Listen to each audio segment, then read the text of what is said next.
ফজরের নামাজের মিনিমাম আধা ঘন্টা আগে ঘুম থেকে ওঠার চেষ্টা করা। ফজরের নামাজ কয়টা আপনাদের এখানে? 4:30টায়। 4টা বা 4:45টায় ওঠার চেষ্টা করতে হবে। আল্লাহ পাক তৌফিক দান করুন।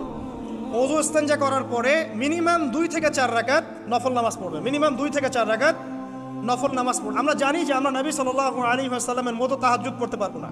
পারবেন? তার 2 রাকাত নামাজে তিনি প্রায় 4 পারা কোরআন তেলাওয়াত করেছেন। 2 রাকাত নামাজে 4 থেকে 4.5 পারা কোরআন তেলাওয়াত করেছেন। আমরা কি পারবো? আমরা পারবো না। মিনিমাম 2 রাকাত নামাজ বা 4 রাকাত নামাজ তো পড়তে পারি।